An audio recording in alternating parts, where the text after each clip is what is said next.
The flood that tested everything, a long-form narrative of love, loss, and resilience.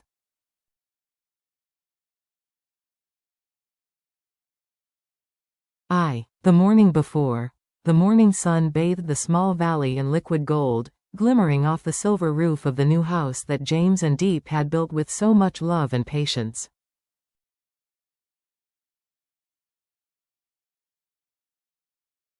The valley, usually hushed at dawn, seemed to breathe, fields swaying softly under a light breeze that carried the scent of wet earth and wildflowers.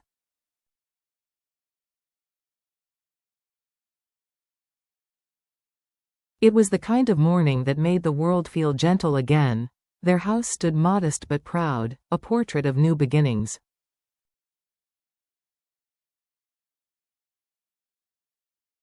Every plank, every nail carried a story, of late nights spent sanding wood, of shared laughter over misplaced screws, of quiet dreams whispered over coffee cups.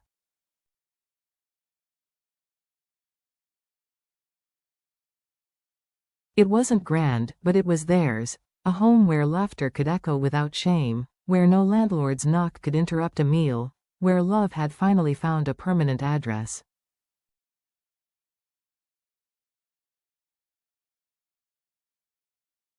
Inside, Diep stood by the window. Her long dark hair caught the sunlight like a brushstroke of gold as she watched James in the yard, fixing the final touches on the wooden fence.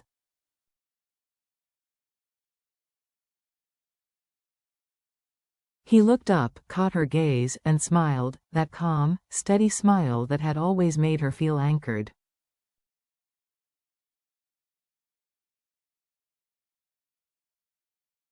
"We finally did it," he said, brushing sawdust from his palms. "Our own home." Diep stepped outside, her bare feet brushing against the cool grass still wet with dew.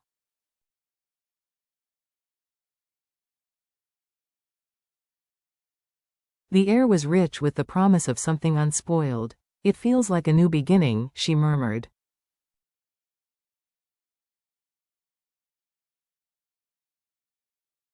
"No more renting. No more moving around. Just us." James nodded, wrapping his arm around her shoulders.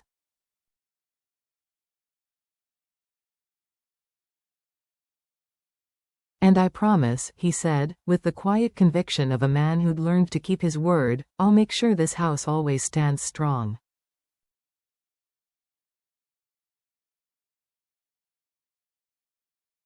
"It'll be our shelter, no matter what comes, too." The warning in the wind, but even as he spoke, the air shifted.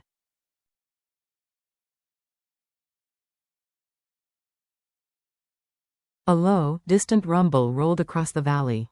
The sky, once blue and endless, began to gather shadows, clouds thickening like bruises over the horizon.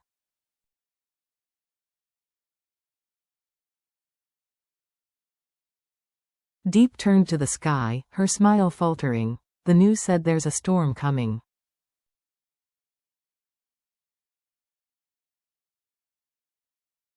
"Just a tropical storm," James said lightly, trying to calm her.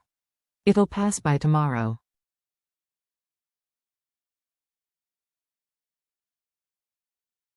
That evening, they ate by candlelight.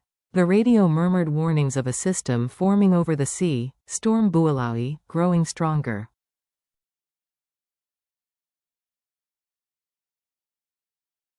The wind picked up, rattling the window panes. James turned the radio down with a small chuckle.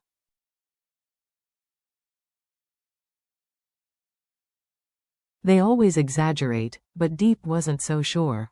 The air outside felt heavy, unnatural, like the world was holding its breath.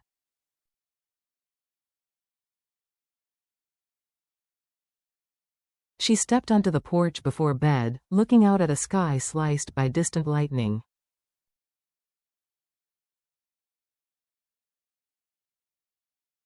The first drops of rain touched her skin, cold and uncertain. From behind her, James called softly, "Come in, love."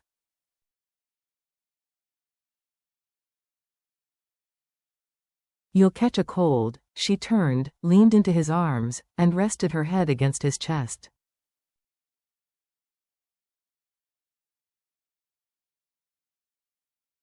Thunder rolled in the distance. Neither spoke. Both felt it, that uneasy stillness before chaos.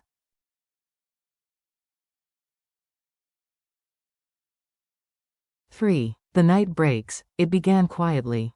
A whisper of rain against the roof, a faint howl through the trees.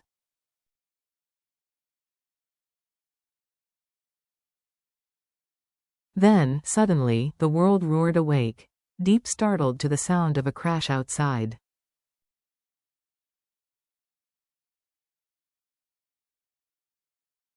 The lights flickered once, twice, then darkness swallowed the room. A flash of lightning illuminated James's face as he rushed to the window.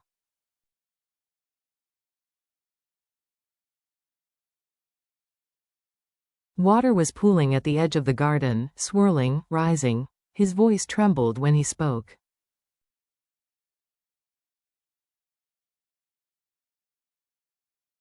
"It's not just a storm anymore," he said. "It's the flood." Outside, rain hammered the earth like war drums.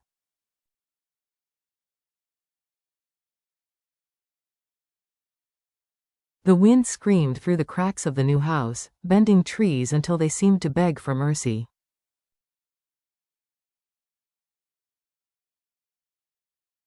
James grabbed a flashlight.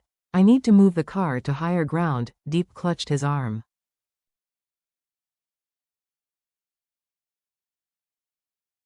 "Don't go out there, it's too dangerous. If the car floods, we'll have no way out later," he shouted, his voice nearly drowned by the roar of the rain.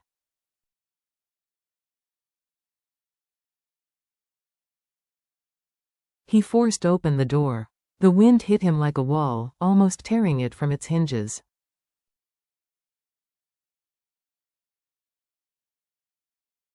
Rain stung his skin like shards of glass. He ran into the chaos, each step sinking deeper into mud as water rushed past his ankles.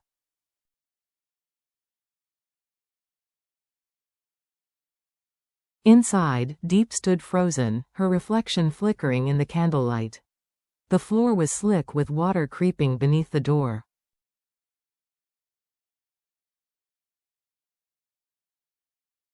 She gathered what she could, a few clothes, her phone, a small photograph from the shelf.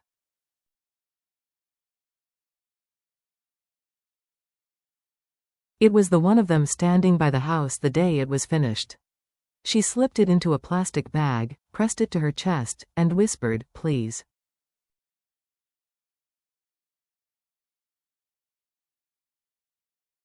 Moments later, James stumbled back inside, drenched and shaking. "The road's already gone," he gasped.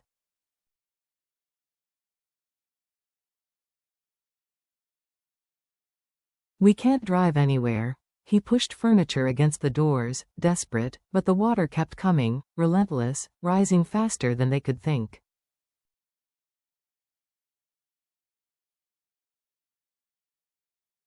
A deep rumble rolled through the ground. The nearby river had burst. James turned to her.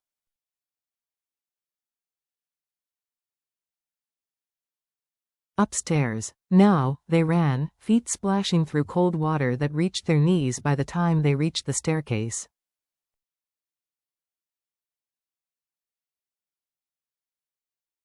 The first floor was already a drowning memory. Through the window, their garden was gone. The wooden fence he'd built that morning, swept away like paper.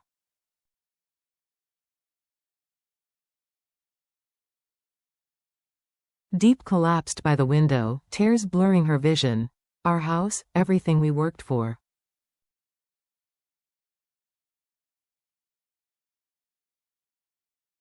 James knelt beside her, cupping her face. "None of that matters. You matter. As long as we're alive, we can start again."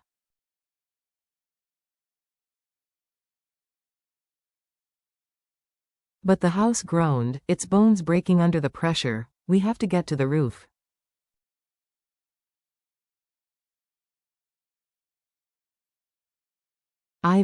Into the storm. They climbed into the attic, forcing open the hatch. The storm roared in, wild and merciless.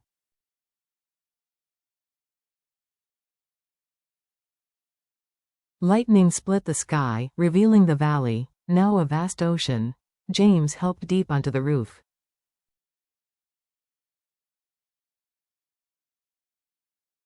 They clung to each other, their hair whipped by the wind, their breaths shallow in the freezing rain.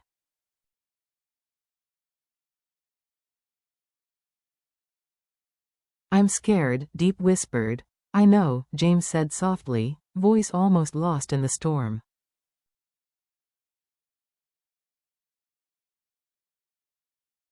But I'm here. I'll never let you go. Below them, the flood surged higher, swallowing the world piece by piece.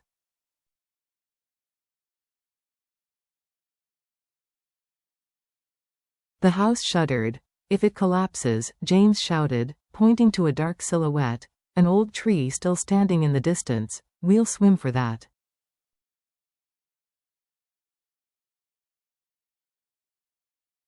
Diep followed his gaze, her lips trembling. Swim? In that? Debris rushed past, planks, branches, even a refrigerator, fragments of a life now unmade.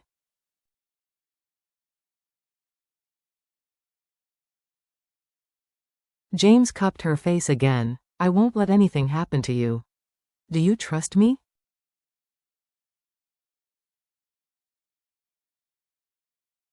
She nodded, tears mixing with rain. I do. Then came the crack, a monstrous sound as the roof split beneath them.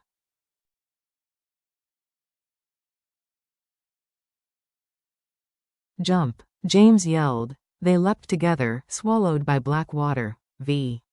The fight to live.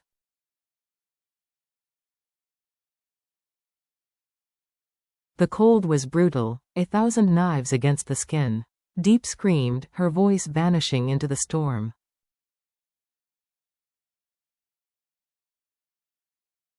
Diep! James shouted, choking on water. Diep! Lightning flared, and he saw her, clinging to a plank, being dragged downstream.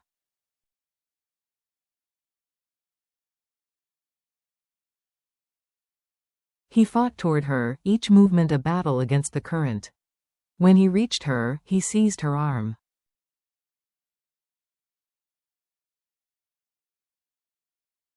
Hold on to me. They drifted together, tossed like leaves in a furious river.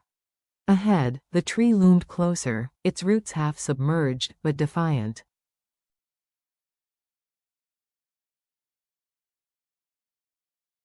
With a final burst of strength, James reached for a low branch, his hand catching it just in time.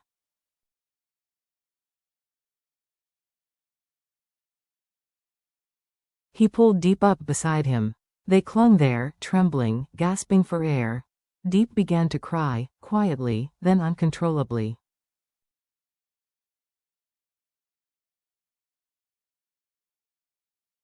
Our house, everything's gone.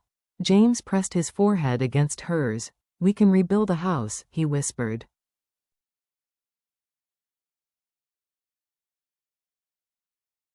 But I can't rebuild you. Lightning lit their faces, mud-streaked, terrified, but alive.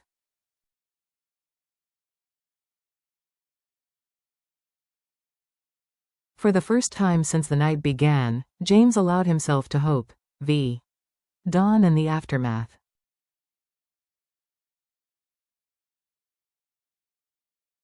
By dawn, the rain softened. The furious wind quieted to a sigh. The storm had spent its rage, leaving the valley in eerie silence.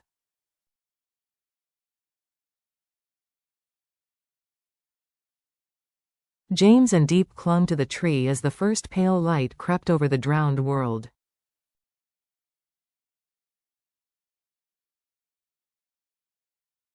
We survived, he whispered. Yes, Diep said faintly. But at what cost? They climbed down when the water began to fall.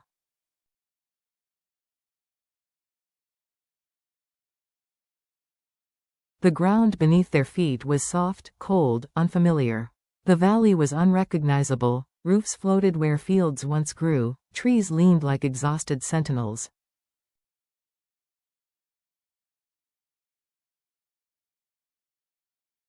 When they reached the spot where their home had stood, only fragments remained, splintered wood, a broken door, and the photograph Diep had tried to save, now floating in a shallow pool.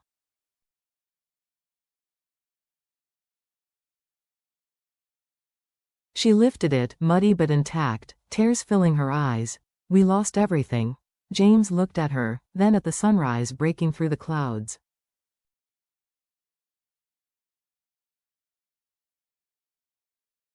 Not everything, he said quietly. She leaned into his chest, feeling the heartbeat beneath his soaked shirt, steady, real, alive.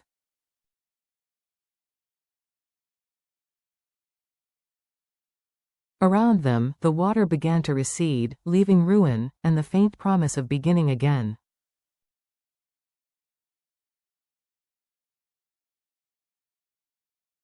James tightened his arm around her shoulders. "We'll build again," he murmured. "Stronger this time."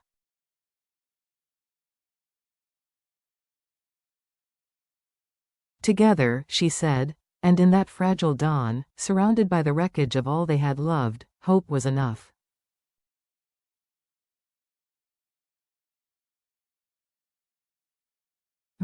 Epilogue, what the flood couldn't take. The story of James and Diep is more than one of survival. It is a reminder of what endures when everything else is gone.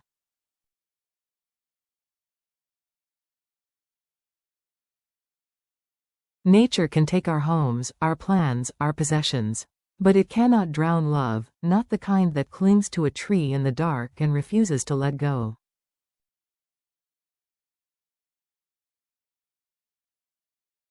When the storm stripped away their walls, it revealed the foundation that truly mattered: love, courage, and the unyielding will to begin again.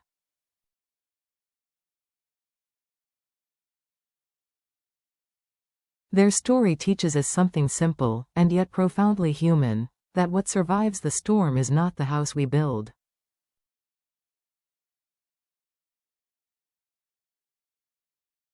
but the heart that dares to rebuild it.